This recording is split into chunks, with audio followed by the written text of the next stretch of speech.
So our work is addressing global challenges in agriculture. Agriculture is maybe somewhat unusual in that it's both one of the biggest contributors to climate change, as well as being one of the industries that's really on the front line of climate change and one of the most affected. Our work is about how do we already reduce the amount of inputs necessary to grow crops, basically reduce their footprint on the planet, while simultaneously also improving the resiliency of crops, because climate change is unfortunately already happening. So we're all about trying to improve crops for the now, but also trying to improve them for the future. Our food sovereignty is pretty weak. I think we import 40 to 50% of our food, and tomatoes we import 90 to 95%. And we eat a lot of tomatoes, almost £1 billion worth of tomatoes a year, which is, it's crazy.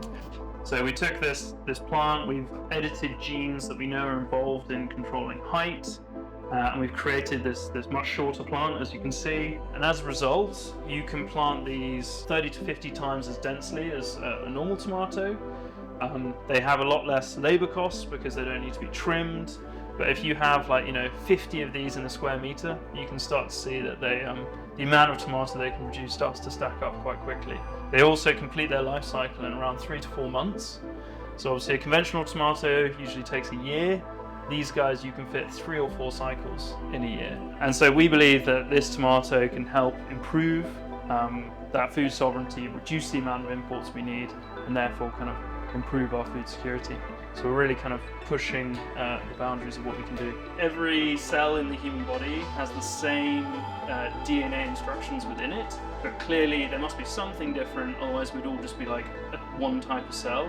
So in your eyes, some genes are activated that aren't activated in your bones, for instance, and that's what creates the differentiation. And that's the same in plants, and being able to understand that and potentially change that is really powerful and unlocks solutions to lots of different problems.